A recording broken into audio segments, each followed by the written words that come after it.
رحم الله من قرأ الفاتحة.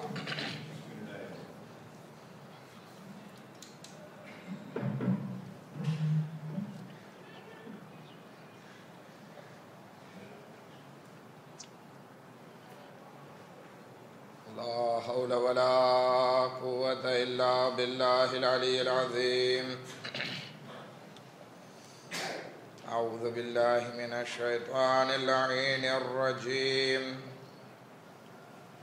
بسم الله الرحمن الرحيم. الحمد لله رب العالمين. الصلاة والسلام على سيدنا ونبينا وحبيب قلوبنا وطبيب نفوسنا وشفيع ذنوبنا جد الحسن والحسين بالقاسم محمد. اللهم صل على محمد وآل محمد وأهل بيته الطيبين الطاهرين المعصومين المظلومين ولعنة الله على أعدائهم أجمعين. أما بعد فقد قال الله تبارك وتعالى في كتابه الكريم وقوله الحق.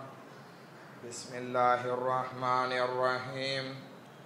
يا أيها الذين آمنوا استجيبوا لله وللرسول إذا دعاكم لما يحييكم واعلموا أن الله يحول بين المرء وقلبه.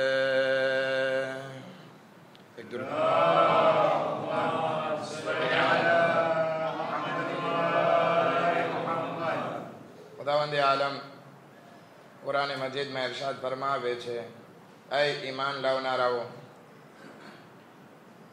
જ્યારે તમારો અલ્લાહ અને રસૂલ તમને પુકારે તો તમે એની આવાજ ઉપર લબ્બૈક કહો, જેથી ખુદાવંદ આલમ તમને એક જાતનું જીવન, એક નવું જીવન અતા કરે. અને જાણી લ્યો, અલ્લાહ કંઈ છેટો નથી, તમારા અને તમારા દિલ વચ્ચે જ મોજૂદ છે. આપણે શબે આશુરના એક પત્રની શરૂઆત કરી હતી કે જેમાં ઇમામે હુસૈન અલૈહિ સલાતુ વસ્સલામ જનાબે હબીબ ઇબ્ન મઝાહિરને પત્ર લખે છે.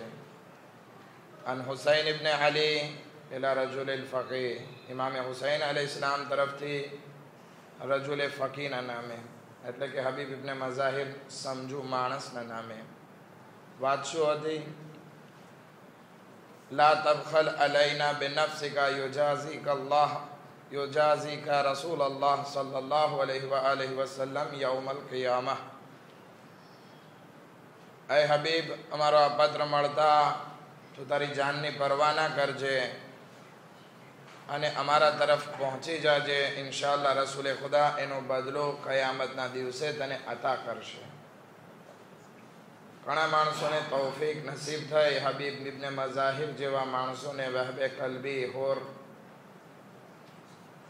જોન, મુસ્લિમ ઇબ્ન અવસજા, આ બધાને તૌફીક નસીબ થઈ કે ઇમામની ખિદમતમાં પોતાની શહાદતને પેશ કરી શકે. પરંતુ અમુક લોકો હતા કે જેને તૌફીક નસીબ ના થઈ કે ઇમામની આવાજ ઉપર લબ્બૈક કહી શકે. ઘણા લોકોએ કહ્યું કે અમે ઘોડોને તલવાર દેવા તૈયાર છીએ, તો ઘણાએ કીધું કે મૌલા, અમે જે છે તમને સબ્રની ભલામણ કરીએ છીએ. ઇમામની સાથે ના આવ્યા. હવે એવું કયું કારણ હતું કે જે લોકો ઇમામની ખિદમતમાં પહોંચી શક્યા, અને કયું એવું કારણ હતું કે જેનાથી લોકો ઇમામની ખિદમતમાં ના પહોંચી શક્યા? તો અગર આ બધી વાતનો ખુલાસો કરીએ તો એક શબ્દ આવે, તૌફીક. અગર જો અલ્લાહ તરફથી આપણને તૌફીક મળે છે તો આપણે ગમે એ નેક કામ કરવા તરફ આપણો કદમ ઉઠાવી શકીએ છીએ. પરંતુ અગર અલ્લાહ તરફથી તૌફીક નથી તો પછી નેકી તરફ આગળ વધવાના બદલે આપણે બુરાઈ તરફ આગળ વધશું. આ યાદો શબે આશુરની મજલિસનો ખુલાસો. આજની મજલિસમાં હું અમુક કારણો બયાન કરવા ચાહું છું કે જેનાથી આપણે જિંદગીમાં અલ્લાહની તૌફીકને હાસિલ કરી શકીએ. અગર અલ્લાહની તૌફીક આવી ગઈ તો આપણે જિંદગીમાં કામયાબ થશું, દરેક નેક આમાલ કરી શકશું. પરંતુ તૌફીક નહીં હોય આગળ નહીં વધી શકીએ. માટે એ કારણો તરફ આપણે નજર કરીએ. એ પહેલા કારણ કે આજે ઝિયારતની મજલિસ છે અને ઝિયારતની મજલિસમાં લગભગ ઝાકિરીન અમુક બોલ બયાન કરતા હોય છે કે જે હું પહેલા બયાન કરી દઉં કે જેથી આપણે એ સુજેમાં દાખલ થઈએ તો એ પૂરો કરી શકીએ. આપની સમક્ષ લગભગ 10-15 દિવસ થયા હું અહીંયા તમાદાઓ ખાતે પહેલી વખત હાજર થયો. આપ લોકોએ મારી મજલિસોને, મારી તકરીરને શાંતિથી સાંભળી અને જે મહેમાન નવાઝી અંજામ આપી છે તે બદલ હૃદયના ઊંડાણથી આપ સર્વોનો શુક્રગુજાર છું. ઇન્શાઅલ્લાહ ખુદાવંદી આલમ આપ સર્વોને શાદો આબાદ રાખે અને આ એક કાર્ય બદલ જે પણ અઝાદારી થાય અથવા તો જે આપ લોકોએ મહેમાન નવાઝી કરી તે બદલ અલ્લાહ સુબહાનહુ વ તઆલા આપને અજર અઝીમ ઇનાયત ફરમાવે. સલ્લુ અલા નબી.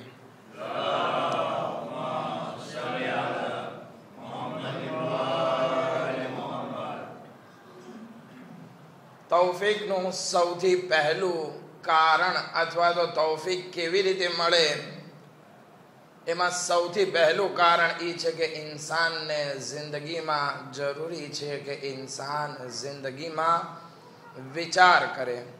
અગર ઇન્સાન ન દુનિયા તરફ વિચાર કરશે, ન આખિરત તરફ વિચાર કરશે, ન નેક માણસો તરફ વિચાર કરશે, ન બુરા માણસો તરફ વિચાર કરે તો આ ઇન્સાનને તૌફીક નથી મળી શકવાની. કારણ કે જે ઇન્સાન વિચાર નથી કરતો પોતાના આગળ પડતા જમાના માટે એ ઇન્સાન ગાફિલ બની જાય છે. હવે આપણે ઘણા માણસોને, ઘણા બેદીનને જોવા મળે છે. બેદીન માણસોની જિંદગી તરફ નજર કરીએ તો એક ખુલાસો આપણને જોવા મળશે કે શા માટે એ લોકો ધર્મ તરફ નથી આવતા. તો એનું મોટું કારણ એ છે કે એ લોકોને કાંઈ પડી જ નથી, કાંઈ વિચાર જ નથી કરતા. ન કયામત બાબતે વિચાર કરે છે, ન સારા માણસો તરફ વિચાર કરે છે.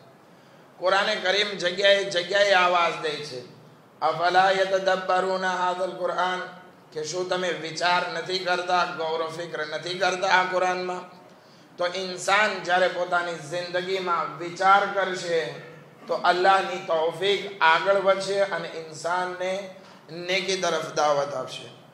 એક હદીસમાં મૌલાએ મુત્તકિયાન હઝરત અમીર અલ-મુઅમિનીન અલી ઇબ્ન અબી તાલિબ अलैहि सलातो व सलाम इरशाद फरमावे છે, मन तफक्कर फी आलाइल्लाह वफ़िका, કે જે કોઈ ઇન્સાન અલ્લાહ બાબતે વિચાર કરે છે, એત્યુત કરે છે, ખુદાવંદી આલમ એને કામયાબ કરે છે. જનાબે અબુ ઝર ગફારી એની માથી પૂછવામાં આવ્યું કે ભાઈ જનાબે અબુ ઝર ગફારી ઈમાનના 90 દરજ્જા ઉપર હતા, 9મા દરજ્જા ઉપર હતા. આ દરજ્જો એને કેવી રીતે, કઈ ઇબાદતથી હાસિલ થયો? ત્યારે એમની વાલિદા અથવા એમની ઝૌજા, એમની ઘરવાળી બયાન કરે છે કે અબુ ઝર વધારે કાંઈ ઇબાદત નહોતા કરતા, બલકે એ બેસીને વિચાર વધારે કરતા. એક વિચાર આપણા મગજમાં હોય છે કે આપણે આમ કરી નાખીએ ને આમ કરી નાખીએ, અને એક વિચાર વ્રેમાં સિરિયસ હોય છે.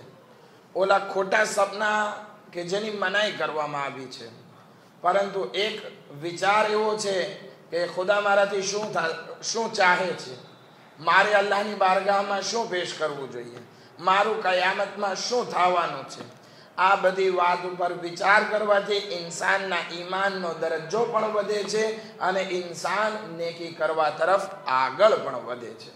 તો સૌથી પહેલી વસ્તુ જે જરૂરી છે ઇન્સાન માટે એ છે વિચાર. હદીસમાં છે અક્સરો ઇબાદતે અબાદર, અબુ ઝર ગફારીની વધુ પડતી ઇબાદત કાને તફક્કહુ ફિદ્દીન. એ વસ્તુ હતી કે એ વધારે દીન બાબતે વિચાર કરતા. અગર આપણે ધર્મ બાબતે વિચાર કરશું આપણે કામયાબ થશું. નેકી કરવામાં આપણને આળસ નહીં આવે, આપણને પ્રોબ્લેમ વાકે નહીં થાય. આપણે બીજા બધા કાર્યો કરતા ધર્મ અને દીન અને નેકીના કાર્યોને વધુ ઇમ્પોર્ટન્સ આપશું. શું કામ? કારણ કે વિચાર આપણી સાથે છે. પરંતુ જે ઇન્સાન વિચાર નહીં કરે એ ઇન્સાન નો દિલ જે છે એ કટાઈ જશે. કેમ? શું આ કાંઈ દિલ લોઢું છે કટાઈ જાય? રસૂલે ખુદા સલ્લલ્લાહુ અલૈહિ વસલ્લમ ઇરશાદ ફરમાવે છે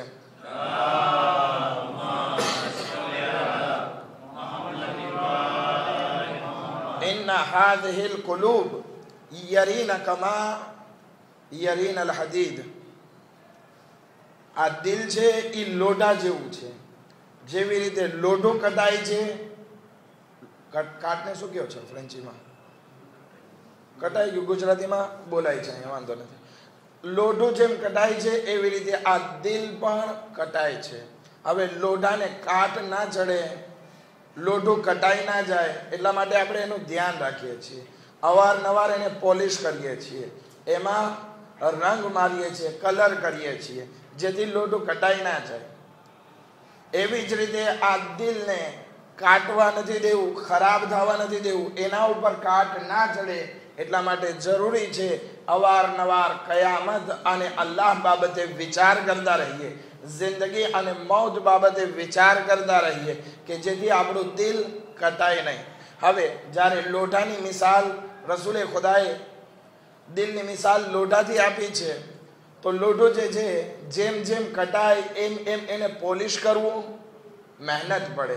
એવી જ રીતે જેટલું આ દિલ કટાઈ ગયું હશે એને ફરી રસ્તા ઉપર લાવવું મહેનત પડશે.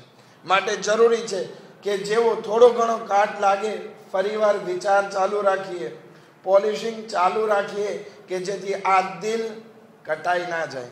પરંતુ અગર જો એ લોઢાને પોલિશ ના કરવામાં આવે અને એ કટાઈ ગયેલું મૂકી દેવામાં આવે તો શું થશે? એ લોઢું ખરાબ થઈ જશે, અડશું એટલે તૂટી પડશે, ભૂકો થઈ જશે, કોઈ કામનું નહીં રહે. એવી જ રીતે આ દિલ છે, અગર જો દિલ બાબતે પોલિશ કરવામાં ના આવી, અગર આ દિલને સાફ કરવામાં ના આવ્યું, એમાં અલ્લાહ બાબતે વિચાર કરવામાં ના આવ્યો અને મૂકી દીધું, આમને મૂકી દીધું, ખુદાવંદી આલમ કહે છે કે પછી તમારો દિલ કટાઈ ગયો તો હવે આ અલા કુલુબિહિમ, પછી એના દિલ ઉપર મોહર મારી દેવામાં આવશે કે પછી કોઈ કામનું દિલ નથી. માટે જરૂરી છે કે આ દિલ કટાઈ ના જાય, આ દિલ ગાફિલ ના થઈ જાય અને અલ્લાહની યાદથી ખાલી ના રહે. એટલા માટે અવારનવાર કયામત અને આખિરત બાબતે, મૌત બાબતે, અલ્લાહ બાબતે વિચાર કરતા રહીએ કે જેથી આ દિલ જીવતું રહે. અગર દિલ જીવતું છે તો પછી આપણને નેક કાર્યો કરવામાં તૌફીકાત નસીબ થશે. અગર જો આ દિલ કટાઈ ગયું પછી તૌફીક નસીબ નહીં થાય, બલકે અલ્લાહ એના ઉપર કદે ના લગાડી દેશે, તાળું મારી દેશે, કારણ કે હવે આ દિલ કોઈ કામનું નથી. પછી ગમે એટલી નસીહત કરવામાં આવે ફાયદો નહીં પહોંચાડે, કારણ કે દિલ પેક થઈ ગયું. હવે એ લોઢાને જ્યારે એકદમ સાવ કટાઈ ગયું, ગમે એટલી મહેનત કરવામાં આવે કે એને સાજું કરે, એ સાજું નહીં થાય. એવી જ હાલત આ દિલની છે. અગર જો નેકીના કાર્યો માટે તૌફીક ખપે છે અલ્લાહ તરફથી તો જરૂરી છે કે આ દિલ ના કટાવવું જોઈએ. તો સૌથી પહેલી વસ્તુ, અગર જો અલ્લાહની બારગાહથી તૌફીક ખપે છે કે જેથી આપણે ધર્મના કાર્યોમાં આગળ વધી શકીએ તો વિચાર કરતા રહીએ દિલ બાબતે. બીજો રેઝો, બીજું કારણ તૌફીકનું જે છે કે જેના કારણે હબીબ ઇબ્ન મઝાહિબ જેવા માણસો પોતાની બધી વસ્તુને કુરબાન કરી ઇમામ અલૈહિસ્સલામ સુધી પહોંચે છે. વહબે કલ્બી શાદીનો 17મો દિવસ છે, છતાં પણ કરબલામાં ઇમામે હુસૈન અલૈહિસ્સલામની સાથે પોતાની જાનને ઇમામ ઉપર કુરબાન કરે છે. આ શા માટે થયું? બીજું કારણ, નિયત સારી હતી. નહીતર વહબે કલ્બી મુસલમાન નહીં હતા, કરબલા પહેલા મુસલમાન નહીં હતા. ઇમામે હુસૈનને કરબલાની પહેલા મળે છે અને ત્યાં મુસલમાન થાય છે. શું કામ? નિયત સારી હતી. અગર જો નિયત સારી છે, અલ્લાહની તૌફીક નસીબ થશે. પરંતુ નિયત સારી નહીં હોય, સારા કામ પણ બગડી જશે. નિયત સારી નહીં હોય અને અમાલ કરતા હશું, એ અમાલ કબૂલ નહીં થાય. એટલા માટે ખુદાવંદી આલમ કુરાન મજીદમાં ઇરશાદ ફરમાવે છે, કુલ્લુન યઅમલુ અલા શાકિલતિહ, કે દરેક અમાલનો દારોમદાર નિયત ઉપર છે. દરેક અમલ જે છે એની નિયતથી વજૂદમાં આવે છે. અથવા તો બીજી જગ્યાએ અલ અમાલુ બિન્નિયત, કે નિયત જે છે, અમલ જે છે એ નિયત ઉપર દારોમદાર રાખે છે, નિયત સાથે છે. તો વિચાર કરીએ આપણે કે આપણે આપણી નિયતને કેવી રાખી છે. અગર જો નિયત સારી રાખી હશે, અલ્લાહ આપણને ફોર્સ આપશે, અલ્લાહ આપણને તાકાત આપશે, અલ્લાહ આપણને હિંમત આપશે કે આપણે એ નેક કાર્યો તરફ આગળ વધી શકીએ. પરંતુ નિયત સારી નહીં હોય તો સારા કામ પણ બગડતા નજર આવે. આપણે અગર જો કોઈને દેખાડવા માટે, રિયાકારી માટે અથવા તો બીજી કોઈ વસ્તુ માટે અમાલ કર્યા તો અલ્લાહની બારગાહમાં કબૂલ નથી થવાના, કારણ કે નિયત ખરાબ છે. અગર નિયત સારી હશે, દૂર હશું, ખુદાવંદી આલમ વહબે કલ્બી ક્રેતિયા હતો, એને લઈ આવે છે કે તું જા અને ઇમામે હુસૈન અલૈહિસ્સલામ સાથે પોતાની જાનને કુરબાન કર. તો આ વસ્તુ શું હતી? કે તુજુર નિયત સારી હોવી જોઈએ. ત્રીજી વસ્તુ ખુલૂસ છે. અગર જો આપણું દિલ પ્યોર હશે, નિયતમાં ખુલૂસ હશે, ખુદાવંદે આલમ આપણને એ કામ કરવા તરફ આગળ વધારશે. આપણે ઘણી વખત કહેતા હોઈએ છીએ કે ભાઈ કેમ નમાઝમાં નથી આવતું? તો કે આળસ ચડે છે. અથવા તો સવારે કેમ નથી ઉઠાતું? તો કે ઉઠાય છે, ફરી સુવાઈ જાય છે. શું કામ? કારણ કે ઇન્સાન ઉપર શૈતાન આતા કરે છે, વસવાસ કરે છે કાનમાં કે ભાઈ તું થાકેલો છે, સુઈ જા, હવે ક્યાં જાઉં, પછી પડી લેજે ને નમાઝ. આ બધા શૈતાનના વસવાસ છે. પરંતુ જે ઇન્સાન પ્યોર હશે, એનું દિલ ખાલિસ હશે, એના ઉપર આ શૈતાનનો અસર નહીં થાય. pourquoi? કારણ કે જ્યારે આ શૈતાન અલ્લાહની બારગાહમાં કસમ ખાધી, ફબે ઇઝ્ઝતિકા, એ અલ્લાહ મને તારી ઇજ્જતની કસમ. કોણ? શૈતાન કસમ ખાય છે ખુદે રબ્બુલ ઇઝ્ઝતની. ફબે ઇઝ્ઝતિકા લઅગવિયન્નહુમ અજમાઈન, કે હું દરેક ઇન્સાનને બહેકાવીશ, દરેક ઇન્સાનને બહેકાવીશ. પછી કહે છે ઇલ્લા ઇબાદુકલ મુખલિસીન, સિવાય કે તારા મુખલિસ બંદા, એને નહીં બહેકાવી શકું. તો અગર જો આપણે આ શૈતાનથી બચવું છે, ખાલિસ બની જઈએ કે જેથી ખુદાવંદી આલમ આપણને તૌફીક આપે. પછી આપણે અગર ખુલૂસ પ્યોર બની ગયા, આપણા કામ દરેક ખુદા માટે થઈ ગયા, પ્યોર થઈ ગયા, એટલે ખુદાવંદી આલમની તૌફીક આપણા તરફ આવવાની શરૂ થશે.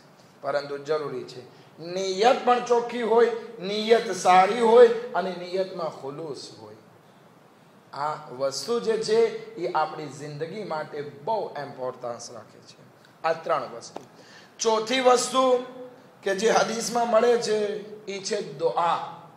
તૌફીક આમનમ નસીબ નહીં થાય, બલકે એના માટે અલ્લાહની બારગાહમાં કંઈક માંગણી કરવી પડશે, કંઈક દુઆ કરવી પડશે. અલ્લાહની બારગાહમાં દુઆ કરીએ, પરવરદિગારા મને તૌફીક અતા કર. હઝરતે ઇબ્રાહીમ અલૈહિસ્સલાતુ વસ્સલામ અલ્લાહની બારગાહમાં દુઆ કરે છે કે જે દુઆને ખુદાવંદી આલમ કુરઆનમાં કોટ કરે છે, કુરઆનમાં એને લખે છે. હઝરત ઇબ્રાહીમની એક દુઆ નથી, બલકે 7 દુઆ કુરઆનમાં લખવામાં આવેલી છે. એમાંથી એક આવડિયા છે. રબ્બી જઅલની મુકીમસ સલાતી વ મિન ઝુર્રિયતી, આય પરવરદિગારા મને જે છે નમાઝ કાયમ કરવામાં અને મારી ઔલાદને મારી નસ્લને પણ નમાઝ કાયમ કરવામાં કરાર દે.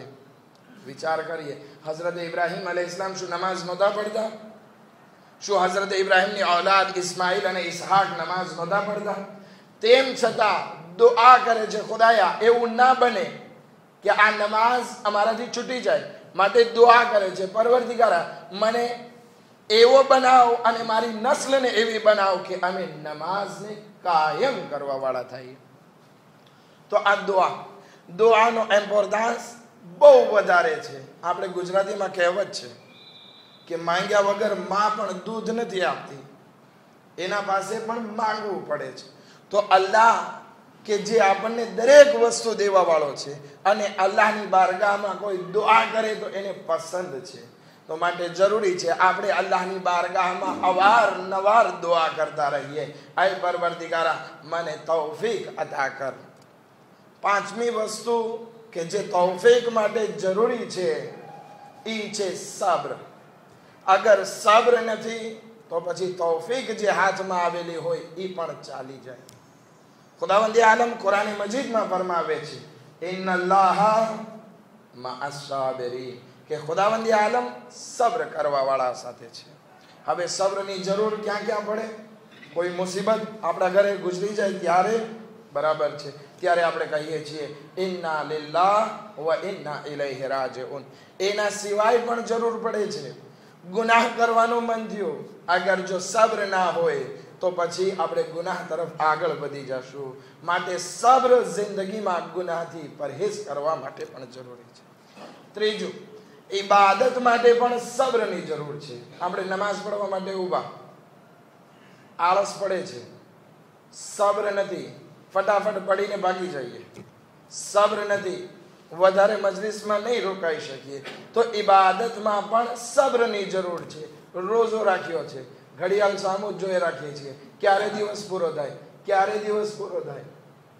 પછી અગર જો સબ્ર ના હોય તો પછી રોઝા મુકાઈ જશે. પરંતુ અગર જો ઇન્સાનની જિંદગીમાં સબ્ર હોય, ઇન્સાનને તૌફીક નસીબ થશે. મજલિસને ટૂંકાવી છે, પરંતુ આ 5 કારણો કે જે આપણી જિંદગીમાં પ્રે ઇમ્પોર્ટન્ટ છે તૌફીક માટે. આના સિવાય પણ અમુક કારણો છે કે જેમ કે નમાઝને સમયસર પડવી, મા બાપનો એહતરામ, ફામી સાથે સિલે રહેમ, આ બધી વસ્તુ, કોશિશ, આ બધી વસ્તુ બહુ ઇમ્પોર્ટન્ટ રાખે છે આપણી જિંદગીમાં અલ્લાહની બારગાહથી તૌફીક હાસિલ કરવા માટે. માટે દુનિયામાં કોશિશ કરતા રહીએ કે આ વસ્તુનો ખ્યાલ રાખીએ કે જેથી અલ્લાહ આપણને નેક કામ કરવાની ધગસ દેતો રહે, નેક કામ કરવાનો તાકાત દેતો રહે. અગર જો આ તૌફીક નહીં હોય તો આપણે હુસૈની નહીં બની શકીએ. કારણ કે ઇમામે હુસૈન અલૈહિસ્સલામના શોહદાઓને જ્યારે આપણે યાદ કરીએ છીએ ત્યારે શું કહીએ છીએ? યા લૈતની કુન્તુ મઆકુમ, એ કાશ હું તમારા સાથે હોત તો હું પણ મારી જાનને ઇમામે હુસૈન અલૈહિસ્સલામ પર કુરબાન કરત, હું પણ તમારા સાથે મારી જાનને કુરબાન કરત. આ વસ્તુ બયાન કરીએ છીએ, પરંતુ એ વસ્તુને ના ભૂલીએ કે અહેલે બેત અલૈહિસ્સલામ ઇમામે હુસૈન અલૈહિસ્સલામના એ સાથીઓ પાસે એક બહુ બહેતરીન નેમત હતી કે જેનું નામ તૌફીક છે. પરંતુ તૌફીક આમનામ નથી મળતી, એના માટે ગૌર ફિક્ર જોઈએ. જનાબે હોરને જોઈએ, એ શા માટે ઇમામે હુસૈન અલૈહિસ્સલામ સુધી પહોંચી શક્યા? ફિક્ર કરવાથી. જનાબે હોર પોતાના દીકરાને કહે છે, આ દીકરા, આ દુનિયા જે છે એ ફના થવા વાળી છે અને દુનિયાની બધી વસ્તુ ઝાઇલ, બરબાદ થવા વાળી છે, કાંઈ બાકી નથી રહેવા વાળું. અને આપણી જિંદગી પણ પૂરી થવા ઉપર છે. આજે, કાલે, પ્રમ દિવસે, એ પછી 1-2 વર્ષમાં આપણે પણ ચાલ્યા જવાના છે. તો બહેતર છે આપણે જઈએ દારુલ ખુલ્દમાં. આ જનાબે હોર આખી રાત વિચાર કરે છે, એ વસ્તુ એને આગળ વધારે છે કે ઇમામે હુસૈન સુધી પહોંચાડે. આ વિચાર, સબ્ર, સારી નિયત, ખુલૂસ, આ બધી વસ્તુ ઇન્સાનને તૌફીક તરફ આગળ વધારે છે. અગર જો અલ્લાહની તૌફીક આવી ગઈ તો આપણો શુમાર ઇમામે ઝમાના અલૈહિસ્સલામના એ 313 સાથીઓમાં પણ થઈ શકે છે, પરંતુ તૌફીક હોવી જોઈએ. તૌફીક ના હોય તો આપણે અમાલ અંજામ નથી આપી શકતા. માટે અલ્લાહની બારગાહમાં દુઆ પણ કરતા રહીએ કે ખુદાયા, તે જે મને તૌફીક આપી છે નમાઝની, તે જે મને તૌફીક આપી છે આ સારા કાર્યોની, એ તું મારા પાસેથી છીનવી ના લેજે. એવા કોઈ કારણ વજૂદમાં ના આવે કે જેનાથી મારી તૌફીક છીનવાઈ જાય. પરંતુ અમુક કારણો એવા પણ છે કે જે ઇન્સાનની તૌફીકને બરબાદ કરી નાખે છે.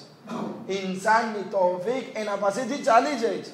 ઘણા માણસોને જોઈએ, જિંદગીના પહેલા ભાગમાં સરસ મજાના ઈમાનદાર હતા, પરંતુ જિંદગીનો બીજો ભાગ આવે છે, ઈમાન ડગમગી જાય છે. મસ્જિદે રોજ આવવા વાળો માણસ હવે મસ્જિદનું મોઢું પણ નથી જોતું, મસ્જિદમાં દાખલ પણ નથી થતો. તો એ વસ્તુ અમુક કારણો છે કે જેનાથી ઇન્સાનની તૌફીક બરબાદ થાય છે. પરંતુ એ કયા કારણો છે? ઇન્શાઅલ્લાહ આવતીકાલની શબે જુમાની મજલિસમાં આપણે એ કારણો ઉપર વાત કરી અને આ 7 લેત્રને પૂરા કરશું. આપણે આ મુહર્રમના પહેલા અશરામાં ઇમામે હુસૈન અલૈહિસ્સલામના 7 લેત્ર ઉપર વાત કરી શક્યા. ઇન્શાઅલ્લાહ ખુદાવંદ આલમ પાસે દુઆ કરીએ, એ પરવરદિગારા અમારી આ તકરીર અને મજાલિસ અને મસાયબને કબૂલ ફરમા. પરંતુ ઇમામે હુસૈન અલૈહિસ્સલામ કે જે કયામત સુધીની નસ્લને એક દરસે હિદાયત દઈ ગયા, એના જ લાશા આજે કરબલાના મેદાનમાં વિખરાયેલા પડેલા છે. 11મી મુહર્રમ નમુદાર થાય છે. ઇમામે હુસૈન અલૈહિસ્સલામનું સર કુફા મોકલી દેવામાં આવે છે.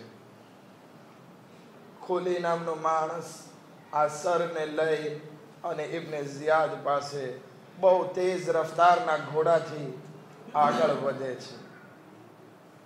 11મી મુહર્રમના જ આ સરને કુફા મોકલી દેવામાં આવ્યો અને 11 મુહર્રમના 2 કજાવા ઊંટ કે ઊંટ ઉપર કોઈ જાતની અમારી કે કાંઈ વ્યવસ્થા રાખવામાં ના આવી અને આ ખાલી ઊંટ અહેલે બેતના લૂંટાયેલા ખયામ તરફ મોકલી દેવામાં આવ્યા અને કહ્યું કે શું તમે સવાર થાવ છો કે અમે સવાર કરવા માટે આવીએ?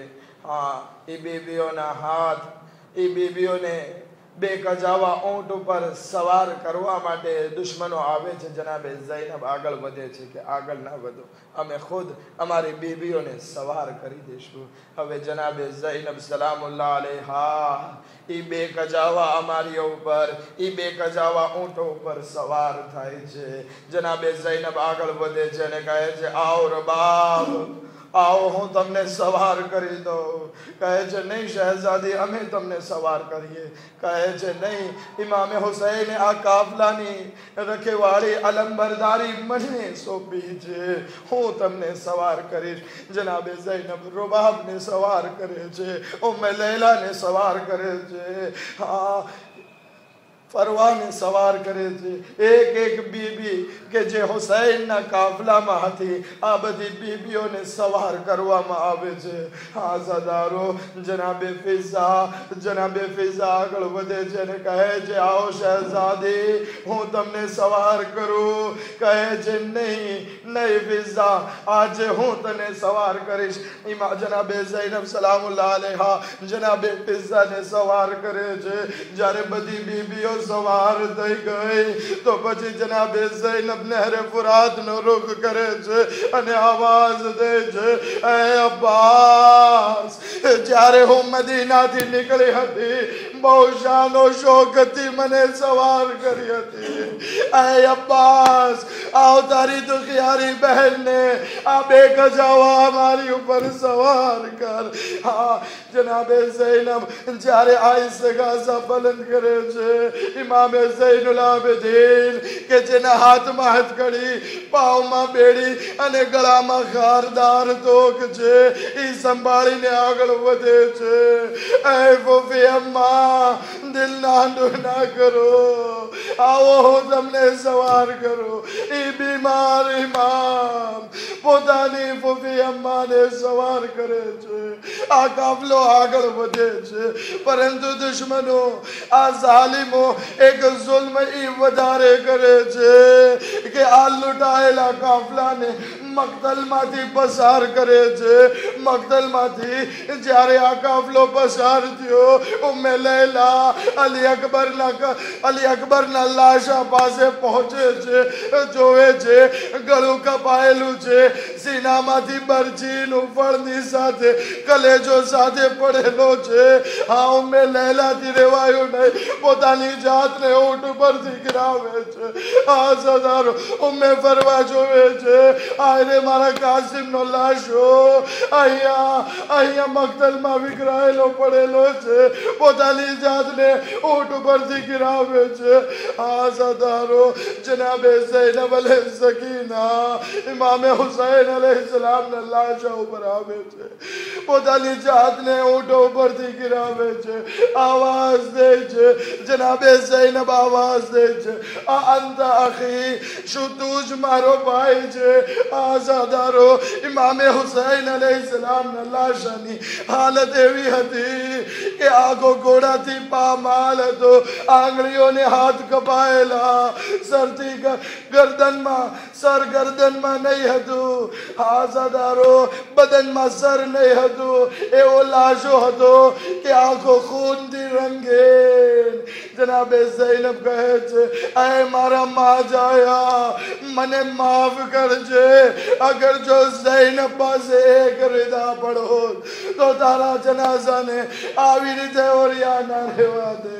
પોતાની ચાદર એના ઉપર રાખીશ પરંતુ હાય રે ગુરબત આ ઝૈનબની ચાદર પણ લૂંટાઈ ગઈ છે અલા લાનતુલ્લાહી અલલ કૌમિઝ ઝાલિમીન سيعلم الذين ظلموا أي منقلب ينقلبون خدایا واسطے محمد نے آل محمد نو ہماری مجلس اذان قبول فرما خدایا بحق محمد و آل محمد ہمارا گناہ کبیرہ صغیرہ نے معاف فرما خدایا بحق محمد و آل محمد ہماری اطاعت میں قبول فرما ہمارا قلیل ان ناقص ان खामी वाला अमाल में कबूल फरमा खुदाया बेहक मोहम्मद वाले मोहम्मद जो मोमिना ने मोमिनात बीमार छे खुसूसन एक मोमिना जो बीमार छे खुदाया में शफाए कामिल ने आजिल इनायत फरमा खुदाया बेहक मोहम्मद वाले मोहम्मद हज़रत अब्दुल्लाह सिस्तानी ने दीगर मराजियों में सेहत व सलामती साथ लंबी उम्र इनायत फरमा खुदाया बेहक मोहम्मद वाले मोहम्मद इमाम ज़मान अल इस्लाम ने ज़ुहूर में जल्दी जल्द आजिल फरमा